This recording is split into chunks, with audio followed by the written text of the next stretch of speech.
From the Russ Center for Media in downtown Cape Girardeau, welcome to SE Connect, a program on issues and events impacting the campus of Southeast Missouri State University and the region. I'm Dan Woods with KRCU Public Radio. Today we'll be talking with three authors about their latest books. Later we'll be joined by Jerry Ford and J. Fred Waltz. They've written a new book about the 100th anniversary of the Cape Girardeau Country Club. But first, Edward Leoni earned his doctorate from Indiana University and graduated summa cum laude from the School of Hard Knocks. Across nearly 4 decades of lecturing as a professor, giving motivational presentations nationwide, and working as a therapist in community mental health, he developed and shared with thousands the life-changing 10-step plan to happiness. His new book is titled Happified, A Guide to Restoring Your Authentic Voice and Reclaiming Your Life. And Ed's here with me now. Ed, welcome to the program. Well, thank you. Good morning. First of all, tell us a little bit about yourself and your background. Well, I grew up in the Windy City, Chicago, which I've chosen not to visit in most recent days. And coming to first Southern Illinois and then eventually Jackson, Missouri, I felt like I should see Aunt B at the courthouse any day. It was a radical transformation. One I've truly appreciated. So I've been here for long enough to use fixin' and Ewins in the same sentence. And you taught at Southeast for how many years? 32 years. And what was your area that you taught in? Actually, I was asked to begin a program many years ago by then Provost Cochran. It is entitled Health, Human Performance, and Recreation. So I chaired that department, and then I chose to do what I like to do best, which is to teach. So then I taught primarily a class called Lifestyle Enhancement, and that really was the foundation, along with my years in mental health, for the content of the book. Okay, and you retired when from SEMO? That's a good question, because time is relevant and irrelevant. So I'd say a while ago. Okay. I don't even care. Okay. All right, well, let's talk about the book. And you sent me some information about it. There's a 10-step process here. So you told me this has been a long time in the making. Talk about that. Well, I really did begin my career as a therapist in mental health. And I worked with schizophrenics, people with psychosis, and found out that you need some tangible methodology, something that actually works. And I left mental health because I thought there's an appreciable dearth of mental health within the system. And I actually began motivational presentations to the staff throughout the state of Illinois, because they were getting burned out. And so that would be 40, 50 years ago. Mm-hmm. And then when I got to the university, I decided I really need to present material that's not just career-oriented, but would last a lifetime. And so this book is 40 years in the making. It took 3 years to write, because I hated kindergarten, and that was my favorite class. So for me to be a true academician, it's just not my nature.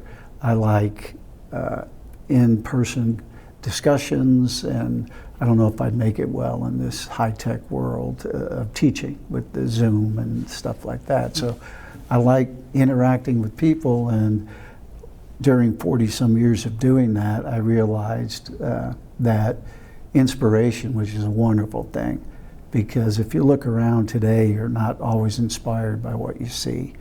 But so it's meaningful, but people mistakenly think that's all they need. So they look for inspiration, and a lot of people are willing to share it through cliches and platitudes, and it's a noble endeavor, but it falls tremendously short of what people really need. So I took all the best techniques that I knew worked with schizophrenics, and that's a tough population. College kids, I presented throughout the nation motivational speeches, and I wanted something to last. because people would be motivated and inspired. It'd be like watching Michael J. Fox for 3 minutes. You know, yeah, this is great. I call it verbal sugar for the brain. So you get that high, but then it evaporates. And when it does, you might even feel lower than you did before you started. So I, over the years, created a 10-step program that needs to be followed in that order that they're presented. And that will bring a person, and my guarantee is if they do it for 30 days plus one more day, which is actually the 10th step, then they will change their life for the good forever. In your experience, you talked about burnout. I mean, Yes. How big of a problem is burnout? Just I would say that it's significant because the data would suggest, you know we have tremendous unemployment, but underemployment is a really big thing. So if you're going to work just to work, that results in burnout. And the majority of people, I think, are underemployed. They're not doing what would be their true passion, which would be a big mistake, especially for college kids, to get into a discipline that doesn't excite them. And I relay in the book that my father was very likely in the Chicago mob. I never got evidence of that because they keep those things secret, but he would take me with them to his bookie on the south side of Chicago, which is a dangerous place, but he wouldn't let me go in, and I was quite young. But there was a black shoeshine man who was whistling and smiling, and I thought, it's not a task I would definitely prefer doing myself, but he seemed to be the happiest man I'd seen in a long time. And so I learned what people are talking about today. If you love what you do, you never work a day in your life. And that is the message, the lone message I got from my father. in a lot of cases, do you think the way our society is structured, I mean, people are told, do something where you make money, Yeah. and you can rise up the ladder and get, you know, get the bigger house, get the whatever. I mean, is it more driven that way than it really is to the happiness piece? Yeah, well, it's unfortunate because in my world, the most important capital is time. It's not money. And you know, if you're breathing your last breath, I don't think you'd ask for $10 more. You'd probably ask for 10 more minutes. And it's only at that, you know, pinnacle of your life that you might realize it. The book will stop you dead in your tracks. I have nothing against money. In fact, if you want to pay me for being here, I'll take it.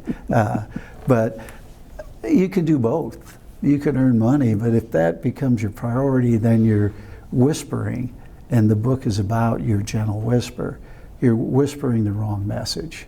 The message needs to be an answer to a big question: who am I? And so the book will help you discover that. One, there's not a single answer. And then once you discover that, then the more important question, which we often ignore, is who would I like to be? Who do I want to be? And that is where one of the steps, you use your imagination to sculpt a new image of yourself based on that longing desire to know the question, who am I? Who do I really want to be? And you have to go back to your childhood to capture that voice that was there in innocence, and there wasn't indoctrination through your whole life putting you into a caste. It's like, hey, we need to get you back to a place where you can say, life is good and I want to do this, and you develop the right verbal navigational system to get you to a place that you want to be. So here's what I want to ask you Yes. about. Now that you say that, Yes. you know, we're in the midst of the Great Resignation. People are, during the pandemic, people have looked at their life Yes. and looked at their careers and the way they're doing things and said, you know, this isn't really what I want to do. So this is sort of happening right now as we're speaking, right? Yeah, and here's the good news. The book will likely come from the printer, who I was on the phone with right before I came, is 80% of all Americans every year make New Year's Eve resolutions. So if you look at the list, and I have them in the book, of the top 10, they kind of recirculate, but pretty much it's, I want to eat better, I want to exercise more. You cannot refute the benefit of any of those 10 consistent goals. 90% of all Americans, the 80% that make them every year, fail. So why with such sterling objectives would somebody fail? The book will come out right after New Year's, and it has the answer to that question, because we really do need to do some things different. If you always do what you've always done, you'll always get what you've always gotten. And I'm saying, I don't think it's enough, and if you'll search within, you'll realize it's not enough. There's more. I just haven't looked for it, and I haven't found it, and I haven't lived it. You mentioned one of the steps talks about the trash-talking troll, I guess, to avoid them, and then the terribly negative troll. Does this have to do with being around people who are just negative people? Well, it's two things. So I'll start with that, but the more important one is before that. I call them dream shredders. Some people are just quick to criticize, and some people, even though they're your friend, might want you not to succeed because then they don't succeed. So we've got to be careful about the language we listen to. But more importantly, to deny that evil exists is really enabling it inside of each of us, and it's a tough pill to swallow. We have a negative dialogue. And so everything that you attempt to do, for example, let's say, Dan, you say, tomorrow I'm going to get up early and I'm going to begin a walking program. That would be your gentle whisper, because it wants the best for you. It's your rational voice. Well, I can assure you at 7 o'clock in the morning, the trash-talking troll, which is a voice within you, and it's never in your best interest, is going to say, it's really comfortable in this bed. Let's stay here a while. And if you don't have what I teach in the book, the dialogue to refute the trash-talking troll or the terrible negative troll, which explodes your dreams, it's TNT, the acronym. So to get you out of bed, you're going to have to learn to refute that ridiculous voice that says, stay here. And then when you do get up, it says, why don't you have a little coffee and watch the news? And then if you don't have a voice that says, Dan, count to 3, which is another step, and go. You lace up your shoes. Then on your walk, that voice comes back and says, let's turn around. Yeah, it could be rain. It could rain.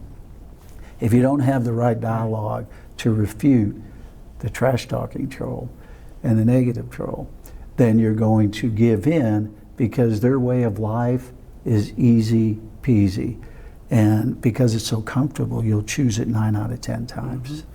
We're out of time, but the book is Happified, a guide to restoring your authentic voice and reclaiming your life. Ed Leoni, thank you for being with us today. Well, thank you very much.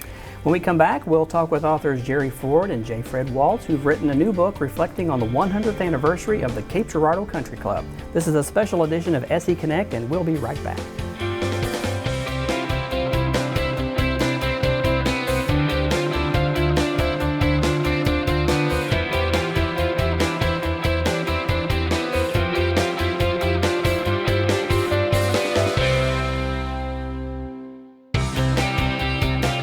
To hear just a lecture. You need to get in there and do the work. At Southeast Missouri State University, you'll perform on stage to sold-out crowds. Lead a technology edvolution in your own classroom. Whatever you do here, you will never do it alone. Because at Southeast, we'll never tell you what you can't do. We are here to show you all that you can do. You're not going to get it all right. Just make sure you nail the big stuff. Like making sure your kids are in the right seats for their age and size. Get it right at nhtsa.gov/therightseat. We are very pleased that Southeast has received statewide mission designation for the arts. It recognizes us as leaders in the visual and performing arts and confirms the quality of our programs. We are Missouri's only campus dedicated to the arts, being art, dance, music, and theater. And we are nationally accredited in all 4 areas of the art. This year, we were named a Yamaha Institution of Excellence, and theater was named a top musical theater program in the country. We've seen the number of majors increase greatly, and we're recruiting nationally. We consider it critical for our programs that we demonstrate to students how to get careers in the arts. We have students who've been stage managers, they've opened their own dance studios, they're doing film work, just all types of careers. We never rest. We keep going, and there'll be something new tomorrow.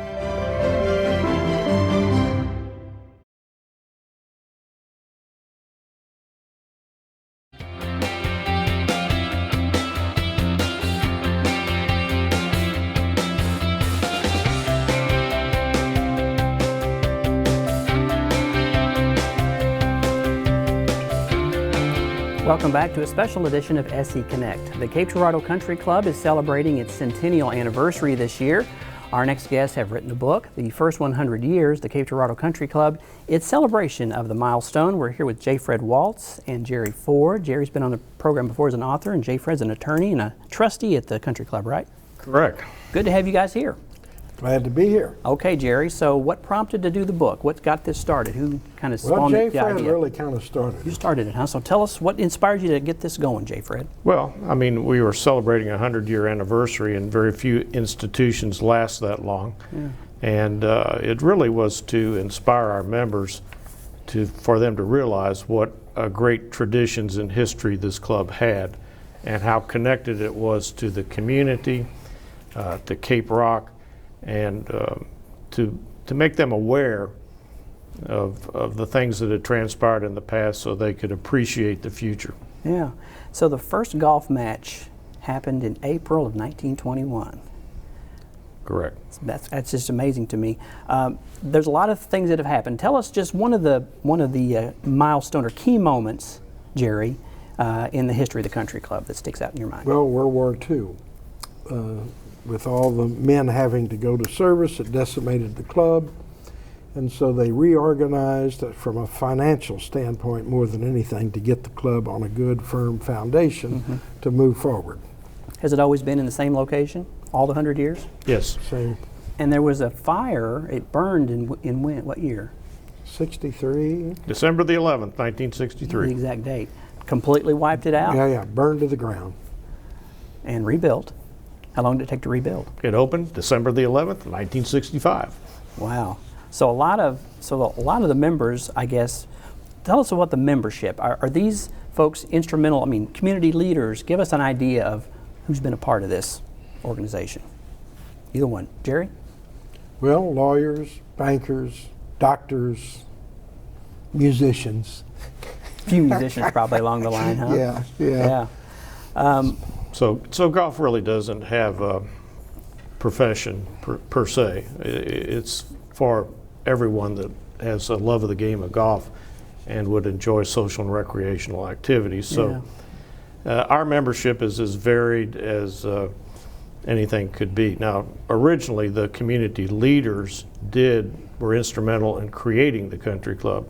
If you had a birth certificate, you would have the Cape Rock Park Association would be the father, and the president and faculty of St. Vincent's College would be the mother.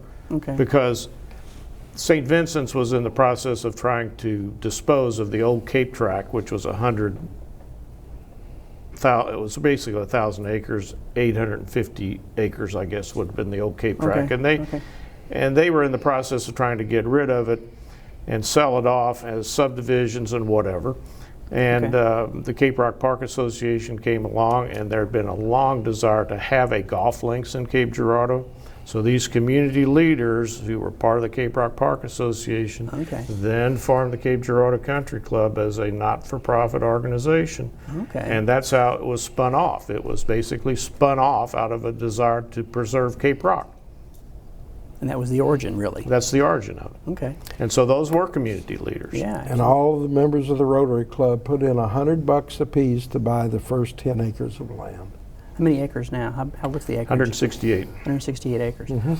Talk about the book and what's in it. I'm going to let you, if you want to hold this up, but is it stories? Is it pictures? What can? Well, it's kind of a. This one is sort of a coffee table book. Okay. Great photos, but it's a whole history of the town, of Cape Rock, of Lewis Larmer and the Vincentians. Lewis Larmer laid out the in this right here, he laid out on this end, on the north end of the property, north end of Cape Rock, laid out the original plat for the town. But of course, it flooded and flooded and flooded. And so he moved it over to the south side of Cape Rock, and now where he started is the 7th fairway of hole number 7. And as I say in the book, we walk on hallowed ground. So one of the things you mentioned, Lewis Howe, let's go back history. You mentioned flooding too. So there were 2 floods that did a lot of damage. So we've had fire and now flood. What was the deal with the flood? Well, the floods, basically, we got tired of having 2 of our holes that were down by the river being wiped out by floods. And in 1993, that flood stayed for a long time. It stayed all the way up until August. So our golf course was basically decimated by the floods, and we decided that we were going to move those holes as best we could out of the floodplain. So it inspired us to acquire some different land, do an exchange with the city of Cape Girardeau, where we acquired actually part of Cape Rock Park, and our 7th tee sits in what was Cape Rock Park. Okay. And we traded that property for what is that fountain area up by the water plant. And so there was exchange of properties, and we relocated those 2 holes, and it became the instrument of change, I guess, as the flood did. It was what caused that. Yeah. What do you got, Jerry? So this is the kind of photos that are in the book. Okay. That's a. They can get a shot of that. I think they've got it. Yeah. Did you get it? Yeah, they're getting it. Yeah. Oh, okay. So there are a lot of fabulous pictures in from very early to current day. What other kinds of stories have you included? I'm sure you did a lot of research. There was a lot of research, I'm guessing. And where did you get the records, and where did you get the art? Where did that all come from? Well, J. Fred is with the Oliver firm. He's kind of the last remnants of the Oliver Jones firm. And Alan Oliver saved everything. The Cape River Heritage has a bukus of stuff. Marianne Kellerman down at the Heritage place on Main has stuff. The Jackson Museum and the Oliver House in Jackson have stuff. He was a pack rat. And as a result, J. Fred had all of the old records of the country club. So it saved me a whole lot of time in terms of research, because they were right there at his fingertips. And that's where the majority of the original information for the book came. Okay, so and we can't forget Sharon Sanders of Southeast Missouri, who knows everything about Cape Girardeau. And she put together a list of little vignettes or little pieces of information, some of which that I was unaware of, particularly in that time period from 1921 to 1943, where our records were destroyed in the fire. Okay. So I didn't have much information in that time frame. So I didn't know that we actually had a caddy strike. You know, the caddies had a strike and refused to, had a work stoppage where they wouldn't go to work for pay, and a bunch of other little interesting tidbits of information that coincide with the community, because all these things would be in the newspaper from time to time. Yeah. You ask about stories. My favorite story, there's a bunch of stories throughout the book. I love stories, yeah. Okay, but my favorite story I call Take It Away, Saxes. Okay. Years ago, Elmo Donzi, his band up in Perryville and St. Genevieve, was performing. And see, dancing was big in the old days. I mean, a great big beautiful ballroom. That was the social activity of the day. Okay. So they're playing one night, and of course it's no air conditioning. It's way, way back. All the windows are open. And the drummer's sitting right in front of the window, and they're playing when this is a true story. The Saints go marching in, and they're all taking solos, so the drummer yells, I want to take a solo. So he starts banging and crashing and booming and rocking back and forth, and he was set up because, a lot of physical activity for a drummer right in front of the window, a story and a half down, and as he was rocking back and forth, he fell out the window, but being the real trooper he was, he hollered on the way down. He hollered, take it away, Saxes. True story. Actually made the paper too. Yeah, so I thought that was a false story, but it was actually recorded in the newspapers. Yeah. Sharon Sanders confirmed that. We got about 2 minutes left. Was he okay? I don't think he broke a shoulder, so he was all right. It wasn't a death fall, but interesting. Before we go, so in 90 seconds or so, what's the future look like for the Country Club? The Country Club has had a renaissance with, we all thought that COVID-19 would be the end of the Country Club, and in truth and fact is, it has caused people to realize the value of these places where they can go and have solitude and be by themselves and enjoy the game of golf. So our membership has risen dramatically in the last 2 years. That's good. Okay, so how can folks find out more about the book, get a copy of the book, Jerry? Well, I guess just call the Country Club, or Jay, Fred, and me. One of us, or the Country Club, and we'll get a book to them. So it's called Centennial, the First 100 Years, 1921 through 2021. And they're $45. All right. Well, Jerry, Jay, Fred, good talking with you both, and thanks for coming in today. All right.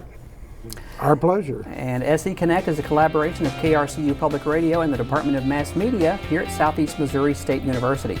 Dr. Jim Dufeg is our executive producer. Thanks to our guests and to you for watching. From the Russ Center for Media, I'm Dan Woods. Be sure to tune in next time for another edition of SE Connect.